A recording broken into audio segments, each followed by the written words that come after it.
This show is produced by the Hartman Media Company. For more information and links to all our great podcasts, visit hartmanmedia.com. Welcome to the American Monetary Association's podcast, where we explore how monetary policy impacts the real lives of real people and the action steps necessary to preserve wealth and enhance one's lifestyle. Welcome to the show. This is Jason Hartman, your host, and every 10th episode we do something kind of special, kind of different. What we do is we go off topic. So regardless of which show it is on the Hartman Media Network, whether it be one of the financial shows, economics, real estate investing, travel, longevity, all of the other topics that we have, every 10th episode we go off topic and we explore something of general interest, something of general life success value. And so many of our listeners around the world in 164 countries have absolutely loved our 10th episode shows. So that's what we're going to do today. And let's go ahead and get to our guest with a special 10th episode show. And of course, on the next episode, we'll be back to our regular programming. Here we go. It's my pleasure to welcome Ken Honda to the show, and we have got a great topic for you. We are going to talk about happy money, the Japanese art of making peace with your money. And of course, we've all heard it. And I don't know how much we're going to cover on this, by the way, but I just got to mention it because it's like a cliche, of course. You can't buy happiness. Money won't make you happy. So, in fact, sometimes money can make you less happy, by the way. I don't want to have any false promises about money, even though we teach people how to make money and how to invest and how to make money grow. So let's dive into this topic. And Ken, welcome. How are you? Thank you, Jason. And how are you, everybody? I'm so excited to be here. And thank you for your invitation. It's great to have you. And I've got to say, if I'm a little different, I'm doing this interview much later than we mostly do it because Ken is in Japan. He's actually in Tokyo. It's 9:30 a.m. there, so it's bright and early in the morning for you and winding down for me. I'm actually on the back of the other side of the planet. Yes, you are. And the funny thing is, as we were talking off air, I was in Japan about 15 years ago, maybe, and visited Tokyo. And then you used to live in Boca Raton, just south of me, here in Palm Beach. West Palm Beach.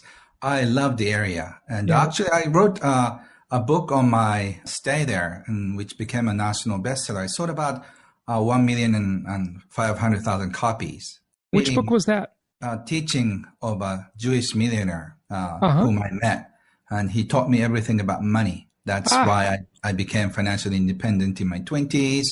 So I appreciate all the time that I spent in Florida and U.S. And I have such a huge respect for American philanthropists who are very generous like yourself and just start sharing what they know, what they have. So I'm so happy to be on this show. That's good. Well, it's great to have you, Ken. Tell us, how do we make peace with our money? Well, maybe before I ask that question, the premise is that we're not at peace with our money most of the time.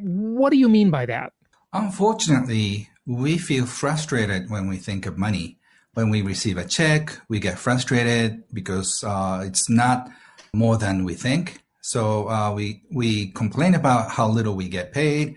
And when we pay bills, and we also feel frustrated, sometimes sad, sometimes anger. Why do you have to pay so much for the taxes, electric bills? So in this dealing with money, most of us feel stressed out. And only a few percentage of people feel less stress-free with money. Is it best not to try to make money? Or, it seems like the opposite of that. If money causes stress, or is it the lack of money that causes stress? Right. But what's interesting is that it doesn't really matter how much money you make or how much money you have. It's about your attitude toward money. I have interviewed so many millionaires and billionaires in my life, and I found out that some financially challenged people are happy, whereas billionaires feel stressed out. Whereas, middle-class people, some of them feel stressed out. Some of them have no stress whatsoever. So it depends on how you deal with money. It's your attitude. And like everything in life, attitude is so vital, so critical, isn't it? Yes. So my book, Happy Money, is focused on how to relate yourself to money. When you receive money, can you stay happy? And when you spend money, when you pay bills, can you smile with your check? Yeah, yeah. That is the attitude, and it's interesting. It just takes a little bit of a shift in your mind that money can be your friend. A lot of us feel like we are a slave to money, which is not so healthy. So I recommend start treating money as a best friend. Tell us about some of these stresses and unhelpful beliefs we have attached to money and how we need to change them. For example, everybody can relate to this. When we spend money, we will lose money. For example, when we pay kids' tuition, school tuition, if we do that out of gratitude, that becomes happy money. But what we feel like we are losing money for tuition, which is not a healthy attitude. The money we spend enriches somebody's life, and then it'll circle back to us. So it's almost like food. When we eat, and if you don't want to release it, you're not healthy, because you hold on to the food. I don't want to let go. I don't want to go to the bathroom. I want to hang on to what I ate, which is not a healthy attitude. So you have to eat well and release well. That is the basics of health. And at the same time, for your financial health, receiving money well and releasing money well is the attitude. So when you take a look at your financial life, we are in the flow of money. So to make your money flow happier, more steadily is a key instead of holding on to the money we spend. Money has a certain nature, a certain character, a certain energy about it, doesn't it? It does. It does. Tell us about that. Money itself is a neutral energy. But if you think money is God, money becomes God. If you think money is a monster who hurts people, because we've been often hurt by money, we think when we're small. Our parents deny our summer schools because of money, or certain dreams are crushed because of money. So money turns into the thing we think it is. So unless you deal and heal our money wounds, our concept and belief about money does not change. Is money neutral? When I teach kids about money, I ask them, what is money? So they think it's paper, it's coins, it's a credit card, it's a Bitcoin, and then even adults are confused because money is just numbers in internet world, right? If it's a Bitcoin, a friend of mine invested to Bitcoin about 5 years ago, and now he's worth like $10 million. But it's just the numbers in the bank. One time he lost the key, so he had a hard time recovering the money. So and the money is just a number, and it's an idea. The money you think you have in your bank account doesn't exist. When you go to a bank and ask for a cashier to withdraw, it shows up. So money is just a very fuzzy energy and numbers. So when you think of it, we think money is a solid thing, but it's just a neutral thing flowing on in the world, and we cannot see it. This has been talked about much, and I've talked about it on the show, Ken, about this idea of, is there a certain amount of money that tends to make us happy, that tends to give us a good chance? And I cite an article that I read many years ago, back in the 90s, maybe 25 years ago. And back then, now you'd have to, of course, adjust for inflation on this number, and also adjust for where you live, because the spendability of that money varies significantly based on where you live, of course, too, not just what point in time. But back then, the article said something around, $1.5 million, 1.7 million, I think, in net worth is the point at which people kind of become like, that's a really good security level where, you have a high likelihood of being happy. Any more than that doesn't necessarily do much for you. Any less than that, it takes away, right? And certainly, because we have our own agency and we can choose to be happy or unhappy at any level, right? Just for the general thinking about this, is there a number?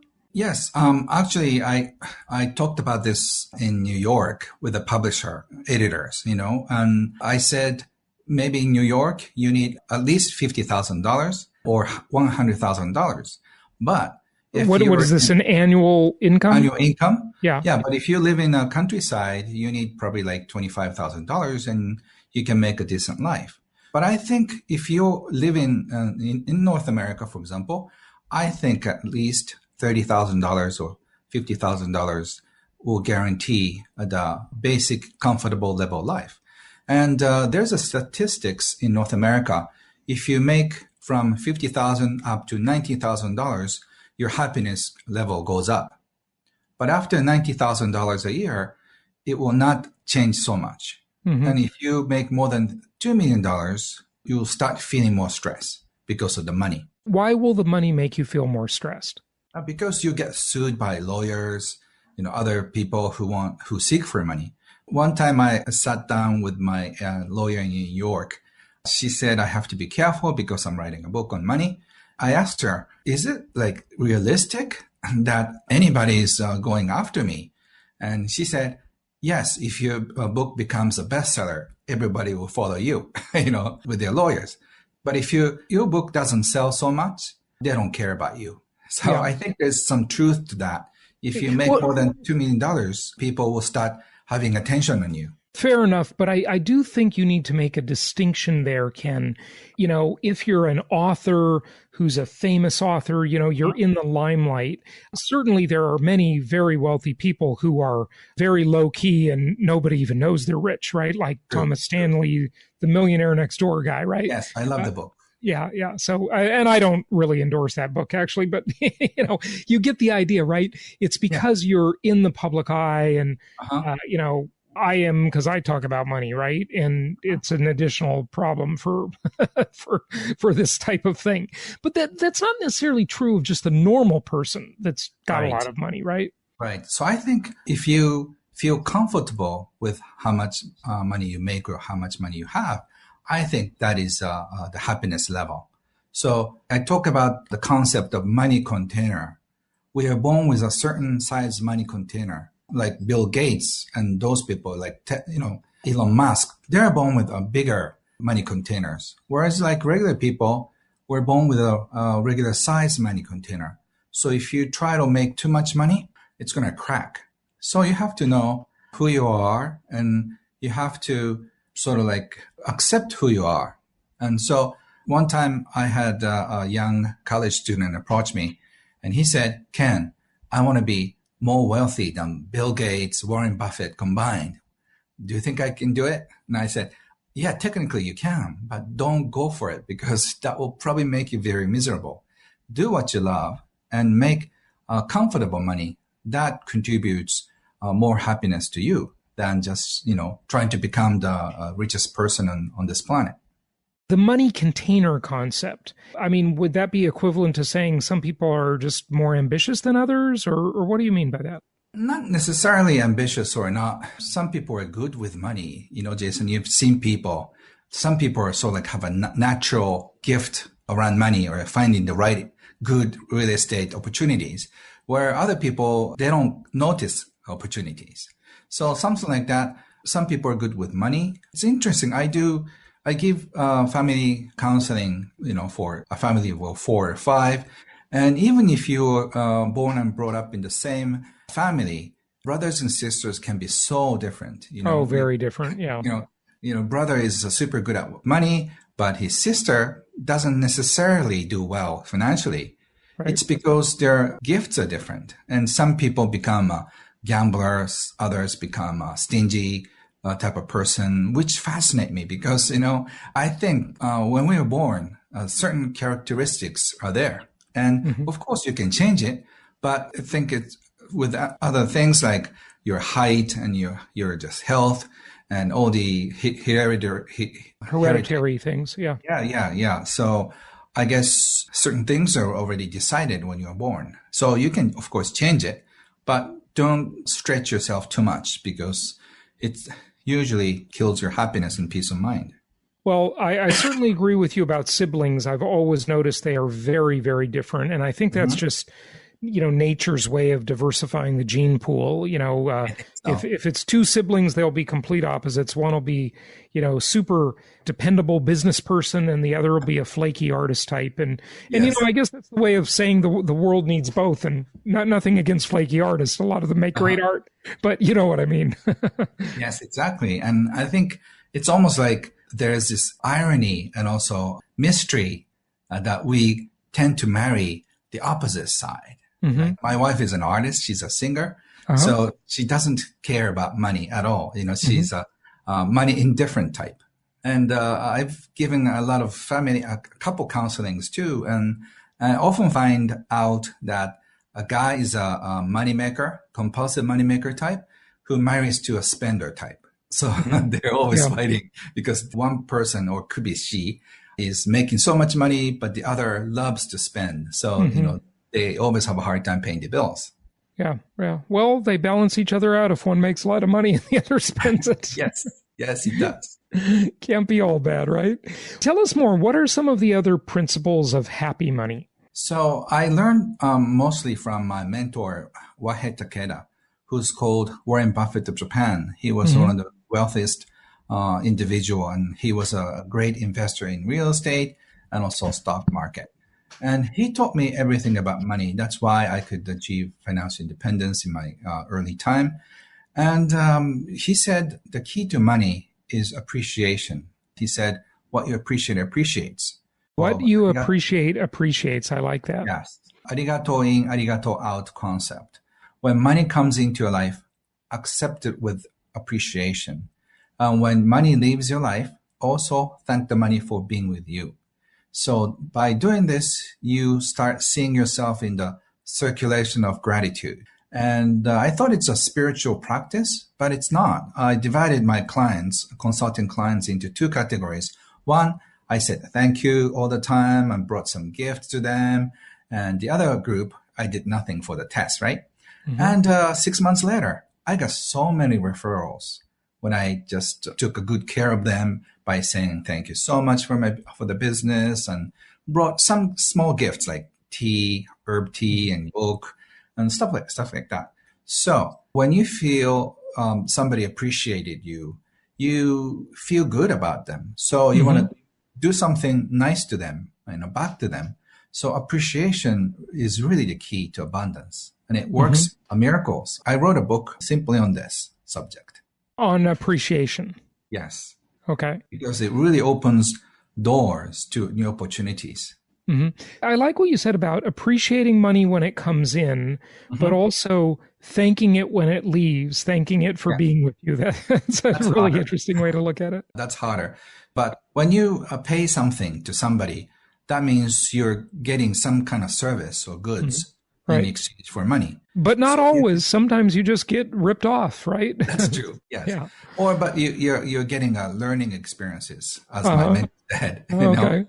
Yeah. So oftentimes you can appreciate this exchange, because at the restaurant they may serve you, or you get electricity for the money, and then you have a choice. You can complain about it. You can thank it. For example, taxes is a big thing. I said to Wahei, I understand your concept, but I have a hard time appreciating the government because they're wasting my money. And he said, do you have a choice not paying the taxes? I said, no, probably not, Right. And so he said, if you don't have a choice, it's your choice. You complain it, you appreciate it. And he said, I know they're not using the tax money right, but at the same time, your money is used to pave roads, pay for the police people and hospitals and kids care. So your money is doing some good when it gets handed over to government. Right. So since then, I started appreciating about paying taxes. So I'm one of the very few people on this planet who love paying taxes. That's funny. That means that you made enough money to be able to pay taxes. And somehow, the more taxes I started paying, the more income and more opportunities I started to attract. So I don't care so much about paying taxes or paying bills anymore, because it gives me joy. Right, right. Well, some of that is really good because it's just sort of, in a good way, I mean this, like a fatalistic idea of, look, you have to pay them. You might as well be joyful about it to some extent, or at least, not just making it a miserable experience, right? Right. Because it's a foregone conclusion. It's done. You either pay them or you go to prison, right? So Right. you're going to pay them. That's true.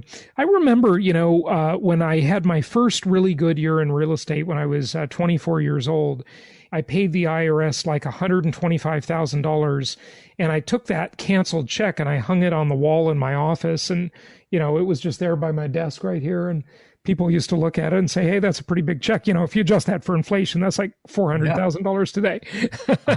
I said back then, and I still haven't done this, by the way, but I've gotten close. My goal was to pay the IRS $1 million a year.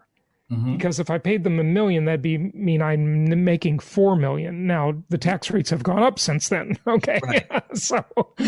but since then, I must say I've become more critical and cynical about the way the government spends the money. True. So, True. kind of funny that you say that. So that's true. What else can you tell us about Happy Money, Ken? And, maybe anything else you want to share from your work, your other books. I don't want to miss that opportunity to have you share any of that as well. Thank you. Being on your show is just a bliss for me. So I'm not here to sell anything. I'm just here to share what I know about happiness. So if you want to invite more happy money into your life, there are a few things you can do. That is to know who you are. I think we are born with a certain gift or gifts. So some people, like, you're good with money, you're good with people, you're good with numbers. And I think you know how to see the opportunities in real estate market, right? So if you know that you are gifted in certain areas, take advantage of it, because that will bring you the most money. And then if you have more than enough, start sharing what you have. And the more you share with other people, the more you get. So I think if you can start sharing what you know, what you have, just go for it and then see how different your life would be. So just start searching what you're good at, find your gifts, and then start sharing what you do. So by doing that, you'll be writing, you'll be painting, you'll be consulting, you'll be doing more business. But whatever you do, you'll find yourself with more fun. Ken, I want to ask you, why is that true? That idea that, Mae West has this, had this saying from, so long ago, money is like manure. It doesn't do anybody any good until you spread it around a little, right? I always found that to be a really interesting quote. Why is that true, that when you give, you actually create more? One of my theories about it is that if nothing else, if the law of cause and effect is not true, if the law of karma is not true, or any of that, right? Let's just say it's not, right? At the very least, it seems that what it does is you're kind of telling yourself that, look, this is a resource I can just create more of. It's not limited. It's abundant. I can just create more of it. So when I give away, I don't lose it. I just create some more. Why is that true in your eyes? I think it's because the money you share are seeds that you plant to the society. For example, before I became an author, I started giving away my booklets. So by the time I gave away 100,000 copies of my booklets, real copies, I got a call from the publisher. And that's why my first book sold 20,000 copies, and then I could become an author. So by giving something you have, you're almost planting a seed or seeds to your farm or field. And by doing that, you let your seeds grow. For example, for me, I have planted so many seeds. I've given away 2 million copies, which cost me about $2 million US dollars. And by doing that, people thought I was crazy. But by doing that, I was well known. I became well known because I was known for my generosity of giving away. So by doing that, I sold 8 million books, which probably came back to me as $10 million. So 5 times more, right? And also I made more money by being known that way. So you're almost planting seeds to the world, and then it grows exponentially. That's why I think spreading money or just helping other people, or the Chinese businessman and European and Arabic businessmen, they always talk about the same thing, help people succeed. I think there's some truth to that, because whatever you do, grow. Yeah, very, very good. Very interesting. Ken, give out your website or share any resources you'd like people to know about. Thank you for asking. You can find all the information at Ken Honda, Kenhonda, Ken Honda as a car, kenhonda.com. There's a free online course available, so you can sign up and receive little course on money EQ. And there are some companies like Mindvalley who just did my online money EQ course, which is being done by thousands of people. So if you're interested in to learn more about that, please join them. And I will start translating some of my books. I wrote more than 50 books, so hopefully soon. You can read 50 books. That's amazing. We got to have you back to tell us your secret of writing so many books. Yes, I actually wrote a few books on how to write a book. So Good stuff. Good stuff. Yes. Well, Ken Honda, thank you so much for joining us, and may everybody be happy with their money. Appreciate having you. Thank you, Jason. You're such a terrific individual. Please keep on just shedding light on people. Thank you. We will. Thanks, Ken. Thank you so much for listening. Please be sure to subscribe so that you don't miss any episodes. Be sure to check out the show's specific website and our general website, hartmanmedia.com, for appropriate disclaimers and terms of service. Remember that guest opinions are their own, and if you require specific legal or tax advice or advice in any other specialized area, please consult an appropriate professional. And we also very much appreciate you reviewing the show. Please go to iTunes or Stitcher Radio or whatever platform you're using and write a review for the show. We would very much appreciate that. And be sure to make it official and subscribe so you do not miss any episodes. We look forward to seeing you on the next episode.